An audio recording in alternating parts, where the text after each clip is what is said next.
Welcome to another episode of the David vs. Goliath Podcast. Here with my partner in crime, Stan Gipe, and we have the lovely and talented Sara Beller joining us today. Stan, what's happening today, brother?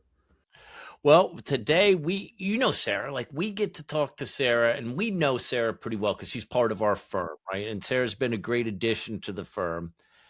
What people don't know about Sara came to our firm with a background in sex abuse prosecution. She's actually had a long history of kind of going after the bad guys, which is kind of why we tried to scoop her up.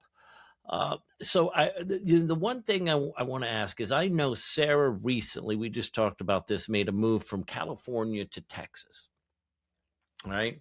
And the most fascinating thing about Sara, she now lives on 30 acres where she's got her own little individual, many animals and many donkeys. And I've got my own personal, What's a mini donkey? Hang on. So what's a mini donkey? Like what is that?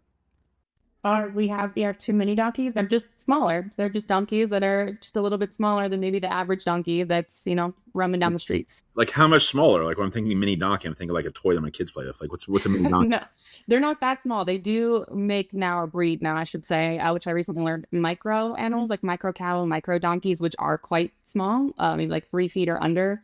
I would say ours are about 3.5 to 4 feet tall. Like how much space do you need in property to have mini donkeys? Not much. They don't take up much space. They're pretty little. You keep them outside?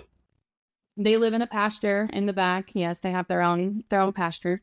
Did they ever come into the house? No, I wish. We can't trust them to go back to the pasture, so we don't let them out too much. Understood. No further questions, counselor. Stan, what do you got? Well, so, I was saying, as we were talking, Sara kind of performed like what I'll call a reverse Clampett on us just recently, in that, as opposed to, if I'm referring to the Beverly Hillbillies for those that don't know, as opposed to moving from like oil land out to California, she moved from California to a bunch of space on oil land.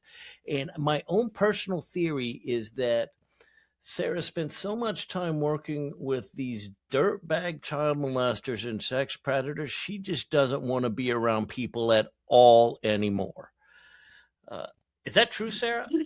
That could be the reason. I've never really thought of the reason for my introverted tendencies, but maybe that's it. Maybe that's a better reasoning than just I was born this way, which is kind of what I've always thought. No, it's been great though. It is a nice, end to the day to go outside and you're dealing with, heavy subject matter and, heavy topics. It's nice to go outside and see open space, not be right up against another house, see open space, play with those little mini donkeys and the horse roaming around the property. And, it's been a nice change. So Sara's background, for listeners out there, you started out as a sex crimes prosecutor, then you moved into civil practice. You were with a prominent firm in California. Then you joined our firm. Stan used the term "scoop you up," but I don't know. It's not like a date that we're meeting out in the street. So I'm gonna go if we hired her, but I'm only kidding around with you, Stan. I'm trying to get you to smile. Take us through, because you work in areas that are a little bit different, off the beaten path, and you hear about different firms out there that handle sexual abuse. They're usually handling juvenile detention claims, abuse that occurred within juvenile detention centers or youth rehabilitation treatment centers. And a lot of those firms tend to be aggregators, not painting with a thick brush here, because there's some real trial lawyers that also handle these cases. But if you're handling foster care abuse, you're handling school abuse, or abuse within private or public schools, those are cases that need to be litigated. This is a little bit of a different area. Take us through, what's the unique nature regarding foster care and school abuse cases? What makes those a little bit different? Yeah, so when we're talking about institutional abuse, we're talking about these places that carry an inherent promise of safety. Schools, foster care, juvenile detention facilities, those are environments where children and teens, they're the most vulnerable people in our society. They're supposed to be protected when they're in one of those institutions, in one of those facilities. And when abuse happens inside those walls, it's more than just, a violation of that child. It's really more of a betrayal of that fundamental promise of safety that our children and teens are promised.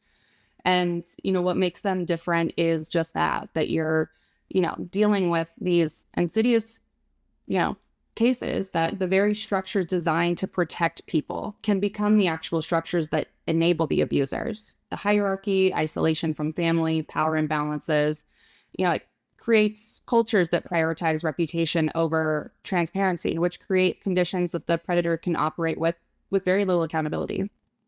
So backing up a second, we look at foster care. Why is sexual abuse so prevalent in the foster care system? Is it the lack of screening, or is it just the perfect climate from all those different issues you just mentioned? But going back to like lack of screening, is it they're not diligently screening the parents? Or is it the culture of silence, or what is it? It's really the perfect storm, in my opinion, at least. You have minors who are already in a very vulnerable position. They have limited contact with, the outside world in a sense. Society will often, unfortunately, view foster kids as the troubled kids, or, the kids who can't be believed for one reason or another. And, they may not have a trusted adult who's checking in on them. They have an adult, their social worker, who's supposed to be checking in on them. But is that a trusted adult? Most likely not. Not all social workers take the time to develop and earn that child's trust for, many reasons. I think a lot of them are overworked, understaffed. They have so many cases that they just can't and don't make the time to properly visit all of these kids during their monthly check-ins like they're supposed to. That understaffing, overwork creates screening problems with not only the families, but the social workers entrusted with the care and supervision of the child as well. Sara, here's something, you bring something up when you talk about this, and this kind of just kind of comes to mind. There's a chance that through Google, through whatever process, someone who's actually a victim of this right now is listening to this podcast. They may be looking for help and have found us that way. How would you recommend someone who's got a custodial abuse issue, right? How do they safely come forward and bring this to someone's attention? Because I'm thinking as a kid, right, if I got abused, I would run home to my parents and told them, and that's my safe haven. That's who I tell. Mm-hmm. But when it's the parents or the foster parents, or who do these kids turn to? What is a safe avenue?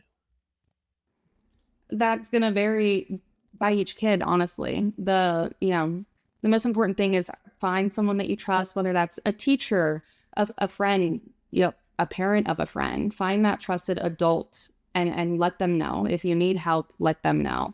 There are people out there who can help, who are ready and willing to help. Just find that trusted adult that you can confide in so that you can get the help that you need.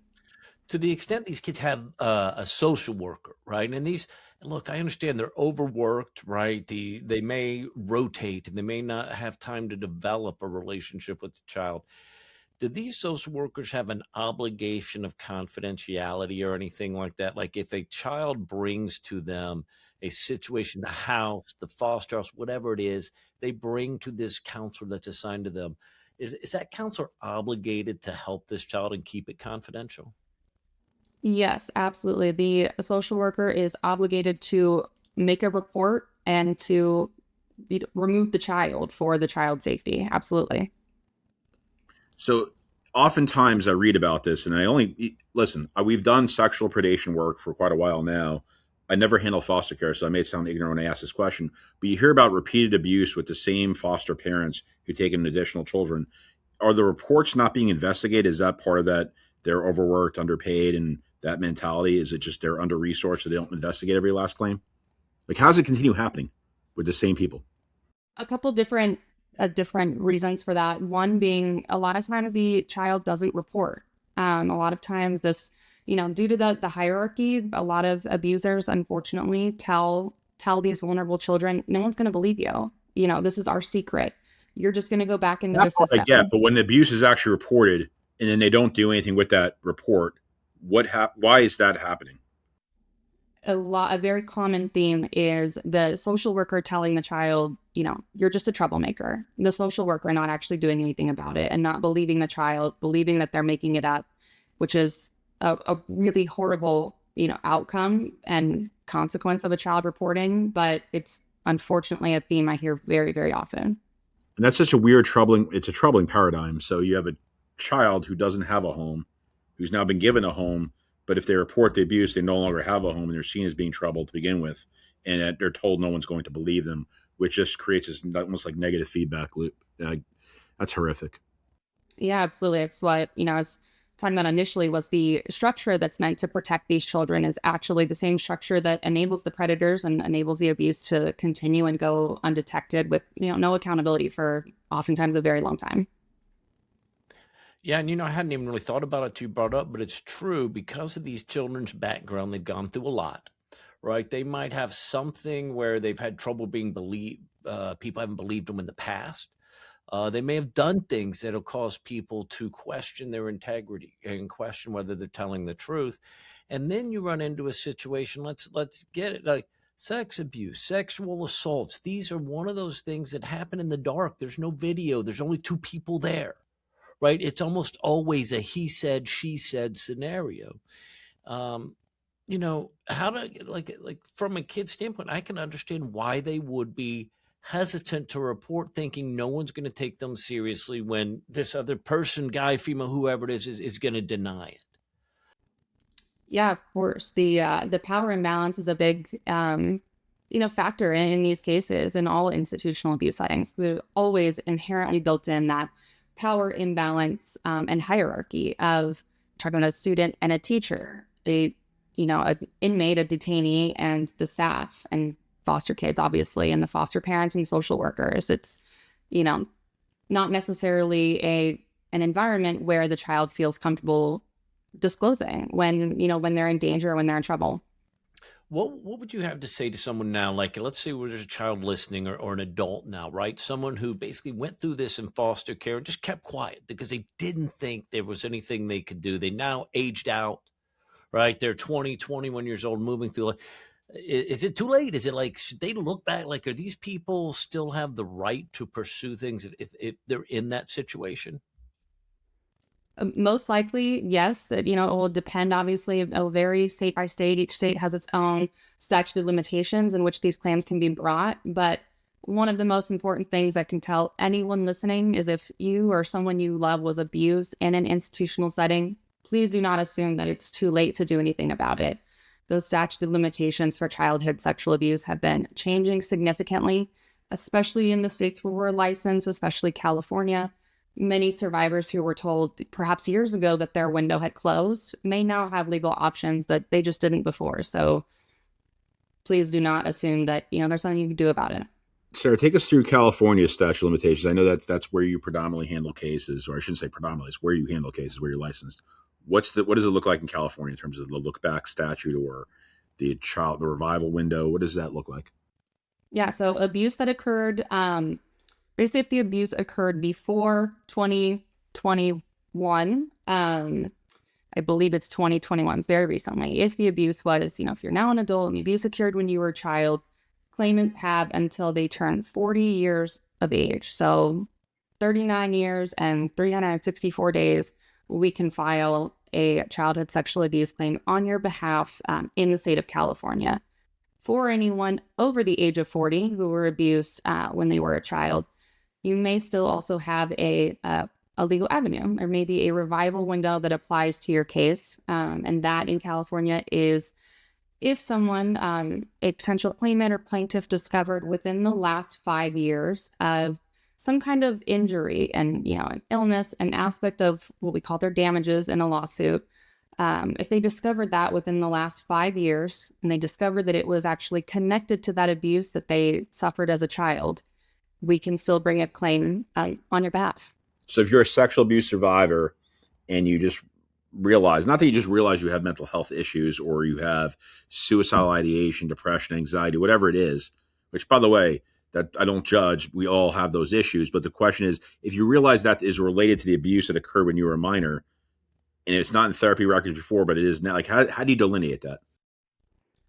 A few different ways. And it's absolutely what you said. Say it's anxious. You've had anxiety your whole life, or you've had,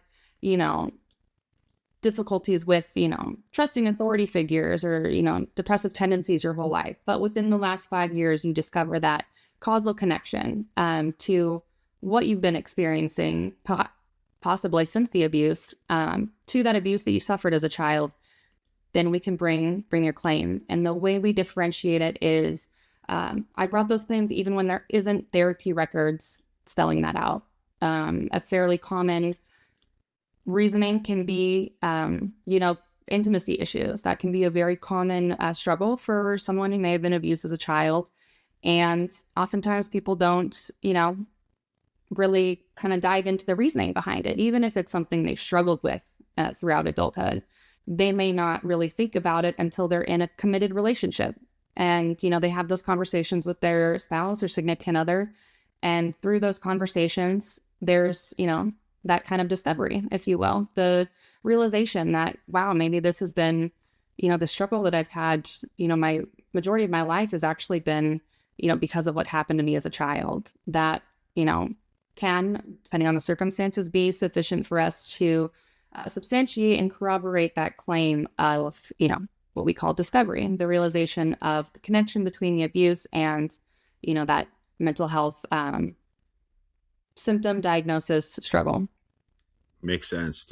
You go first, Dan. Sorry. So I was going to say, depending on where you're at in the country, the statute of limitations is different. It may be a hard number of years. It may be a long number of years. It may be triggered by when you knew the damages associated with the abuse. Sometimes it may be triggered by when you found out someone could be liable for the abuse. Short answer to that is, look, if this happened to you and it's something you're interested in pursuing or want to look into, call somebody, us and any attorney, call somebody and have them look into it, do an evaluation of the statute of limitations applicable to your specific claim and your specific facts. Can't tell you how many people we've spoken to that thought it was too late when that wasn't the case. And Sara, I literally had the conversation you were just talking about with a client, without talking about names, in the past, where they go, it was during the conversation where he's kind of like, oh my gosh, I'd never even thought about it. Maybe these problems I've had with my wife during intimacy, maybe this is what it's related to. And it was almost like it just hadn't crossed their mind. It's fair, because most of us, the natural human tendency, right? If you want to sit here and think about stuff in your free time, it's the good stuff, right? You want to bury the bad stuff. You don't want to sit there in your free time and think about the worst things that have ever happened to you. Or you don't dwell on them. You try to get rid of them. So a lot of times you may not realize, because you really haven't taken the time to sit down, contemplate, work through fully the emotional impact and the mental impact it's had on you. Yeah, totally. It's not something that people sit around thinking about or wanting to think about or dwell on. A lot of survivors want to the best they can, put it behind them and move on and, not really, like you said, dwell on it. So that's, oftentimes not something that's discovered or realized until much later in life, when some external factor or, reason forces them to kind of unpack those things that they've tried to push deep down for a long time. The other thing I'd like to bring up, just because it came to mind, right? Look, there is no scenario, right, under which, if you're 15, 14, 16 years old, whatever it is, there's no scenario under which you can have a sexual encounter with an adult that was not, and have it be your fault. So if anyone's sitting there thinking, hey, this happened to me, but it was my fault, I turned them, I left. No, it can't be your fault as a minor, right? If someone took advantage of you and made you think it was your fault, but it absolutely was not, right? It is impossible for a minor to be at fault for being raped by an adult. Just cannot happen. Or having sexual relations with an adult. They can't give consent. Yeah, it's stating the obvious, but many people out there might not realize that. Segueing a little bit, so I know we can talk about, and I have more questions about school abuse and other forms of institutional abuse, but an area that's kind of unique that you are practicing in is abuse within like the sports systems, or like after school sports, like AAU teams, but also youth activities, whether it's like a child in a I don't know if you call it dance club. It wouldn't surprise you. I'm not part of any dance clubs, but like a dance team or having a dance coach, but you're getting instruction in any type. Would it be including music, or like, what is that? Yeah, any kind of, even if it's not associated with the school, any, private, club sports or teams, travel teams, dance programs, music programs, any setting, institution of that nature. We are litigating and taking on cases in those arenas as well, where, abuse occurred within those settings. Do you find abuse to be systemic, or maybe not systemic, but they're certainly not. Is it isolated events, or do you see these more often? Like it's something that since you've done this for such a long time, it doesn't shock you anymore. It occurs more often than one would expect. Maybe the better word. It occurs much more often than anyone would expect, including, and perhaps I should say, especially the survivor. I have never seen, in my years of handling abuse cases, I have never seen an isolated event, an isolated incident. These are absolutely systemic, issues that enable these predators to prey on our most vulnerable people in society. And I've truly never, I don't say that lightly, I've never seen just a one-off, if you will, an isolated incident or one bad apple. It's more often than not a systemic issues, systemic failures that were, created by these environments that are supposed to be protecting the children. So when you handle these cases and you're handling them in California, whether it's an AAU sports team or some type of club after school that the child is placed in with an adult as in a supervisory capacity to the child, how do we determine whether it's compensable? Like, and I hate to put that term on a case because these are survivors of sexual abuse, and these are such egregious cases and so sensitive in nature. But how do you determine? They have to, if you run in one of these organizations, you have to post like a bond with the Department of Insurance. Like, are you required to carry a certain amount of coverage? What does that look like? I have to assume that any institution or program that, is entrusted with the safety of minors is required to have insurance. Obviously, I know that schools do, juvenile detention centers, foster care, agencies, whether each individual private, when we're talking about youth programs, sports programs, dance centers, et cetera, we're talking about those. I have to assume the same is true, that, there's minors entrusted to your care. You must, be required to be insured for. You say to like the ones you've handled to date, insurance has never been an issue to find coverage. Correct. That's not been an issue. Sorry for not saying that correctly. Like no problem. Stan is like the the travel baseball guru. His son Cole is on a bunch of travel baseball teams. He's a hell of an athlete. Like, Stan, this has to shock you to your core. My kids are a little bit younger, but to think that you have an adult that is entrusted with caring for minors and watching over these minors, especially during travel baseball. I know you're at every baseball event. Not saying that these coaches are bad, by the way. In case the coach is listening, who coaches Cole. Most adults are good people, but occasionally you run into somebody who's awful and horrible. Like, how does this hit you?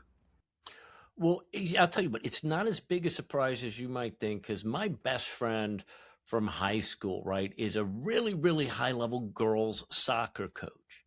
And we've had this discussion before because we've talked to him. I'm like, what do they tell you to do? Like, do you have training on this? Do they, how do they broach this? And it's very detailed, what the way coaches are supposed to interact with kids. But beyond that, there's a whole subculture, and I get out there, of weirdos that will show up to children's competitions without having any child in the competition whatsoever, just to watch 14-year-old girls play volleyball or 13-year-old girls at a cheer competition, and so aside from that, coaches are also somewhat charged with making sure that most of those people in the crowd appear to have a reason, to be there. Because it's just, there are weirdos out there, and it's how do you screen for that though? And not to get too far off topic, how do you're at a competition like a volleyball competition with 30 teams? How do you screen for the random adult that is there for no reason whatsoever? He's told me, he goes, what, creepers stand out, right? You can just kind of tell. It's a vibe. Like, who's there to watch their kids, you see what they're paying attention, you see what they're wearing, and then there's someone who's there looking at girls as opposed to watching the game, right? It's like it's different. But he said the creepers kind of stand out, almost like you'll notice them in other spots in life. Like, you've got young daughters, right? You would notice somebody kind of looking at your daughter in a way that was different than what someone might go, oh, look, she's got a cute shirt on, right? You know the difference in the way people look at them. And you can't really tell people, kids, enough. Your spidey sense, your second sense, if something seems creepy, don't ignore that sense. Trust your instincts, right? Even if you're dealing with an adult, if they make you feel weird, if they make you feel uncomfortable, trust your instincts. Don't just play into it and say it must just be me. So, Sarah, are you seeing any red flags with youth sports? Is there something that, or youth activities, like something that the listeners should look out for, or you see certain patterns and types of cases? Like, is there any patterns? Maybe they don't exist. Well, Stan really hit the nail on the head, perhaps the coach did. Predators stand out. That, we all have gut instincts, and, we need to trust them. When you get that weird feeling, I mean, as an example, when I was a prosecutor, my defendants would walk out of the Sally Port, you could just tell, like, I know you did what my file says you did. Like, you get that kind of instinctive feeling by, not to be cavalier or judgmental, but the way, people carry themselves and, how they sometimes look and act, especially in public, especially around minors, when you're talking about predators who have a sexual fixation or fascination with children, young kids. They can't hide that. When they're around kids, especially ones that aren't theirs, and in situations where they have no reason, no, justification or justified reason to be there, it's noticeable. And you've got that person that's, not interacting, someone there by themselves, a male, not to be, judgmental, men are room with men. But statistically, most child predators are male. So we are talking about men, picture like a gym, right? A volleyball game. And there's a male there by himself and not interacting with anyone around him, not someone you recognize. That's a red flag. Could it be nothing? Sure. But if it's a dad, they're probably going to be interacting with the other parents, other dads, even if, the child's mother isn't there or not involved, younger siblings, older siblings. There's not really a reason for a grown man to be in, a setting where there's children, even an after school game program, scrimmage practice. There's no reason for, a grown man to be there acting like a loner by himself, not interacting with anyone, especially if that's someone that's not recognized by the kids, the staff, the other parents. Huge red flag. And it's, my biggest hope is that parents and coaches too can teach kids no is a complete sentence. If someone comes up to you and, the typical like, hey, I have a puppy in my car, do you want to see it? Or, I have candy. No is a complete sentence. Any of those red flags that you see, no, complete sentence. Well said. I don't know why it raises the hair on my arms are like raised up right now. It's horrific. I grew up in the setting where like kids, you have to respect your elders, right? Like you're not allowed to say no. You're not, if someone wants to give you a hug, you have to give them a hug as a kid. And my biggest hope is that over time that changes and that parents teach their kids no is a complete sentence. And generally, look, we're in a society right now where, okay, if you don't know an adult, I don't care what it is, a kid should not be taking anything free from any adult you don't know, as a general rule of thumb, right? I mean, there are some exceptions. So if you're out there and some random guy, comes up and offers you free coaching, private lessons, no. They may try to sell them to you, but nobody is offering you free stuff. That is a grooming technique. They're trying to get in the door. Be suspicious. Be wary. I know we're up soon, Stan. I just want to go over just one last topic: is school abuse. Anything that we need to look out for there? Is there anything unique about school abuse? I mean, it's sexual abuse. It's somebody placed in care of a minor who's in a supervisory capacity. It's not much different than what you've already explained in terms of institutional abuse. And I would obviously differentiate from foster care, but what's so unique about school abuse? What are we seeing there that even red flags for parents out there or for anyone listening? Yeah, warning flags and, red flags with school settings in particular. One thing I see really often is, tutoring, private tutoring, holding the child back during recess, lunchtime, lunch recess, after school. There's no reason for that. There's private tutors, right? There's aides, there's, groups essentially of tutoring. There's no reason for one child to be staying behind, certainly during recess or, the lunch break with their teacher unsupervised. That is a huge red flag.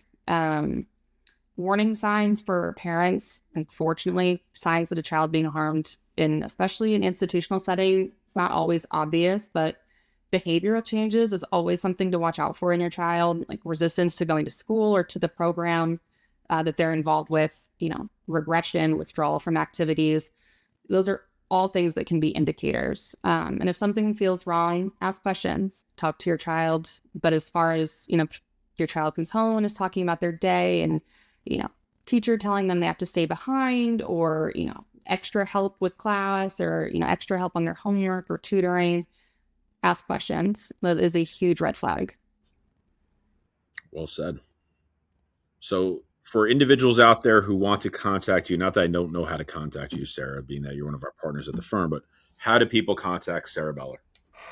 Yeah, they can contact me at our direct line with the firm or via my email, which I don't know if we can link it, but it's on obviously the website, California State Bar website. And, share it. You can share it on the podcast. Yeah, it's it's my first and last name, Sara.Beller@dolmanlaw.com. You can get a hold of me there or extension 147 when you call our main line. That'll route you directly to me. And I'm, always available and, happy to speak to anyone that may need some help. Sara, you were awesome. I really appreciate you coming on today and sharing with the audience. You practice in an area. We handle a lot of predation cases. And I never got to touch on Roblox because that's a case you're playing a heavy role in. So maybe in the next time we get you on, we'll talk about sexual predation on platforms. But you handle foster care and school abuse, which Stan and I, we don't play a huge role in. We do a lot of work with Sara, but not in those two areas. So I know you handle that with Jamie Powers and some other great lawyers at our firm. So kudos to you for fighting the good fight. And, you've been an awesome addition to our firm. We love you. So thanks for coming on today. That wraps up another episode of the David vs. Goliath podcast. I'm Matt Dolman, my partner in crime, Stan Gipe. Have a blessed day.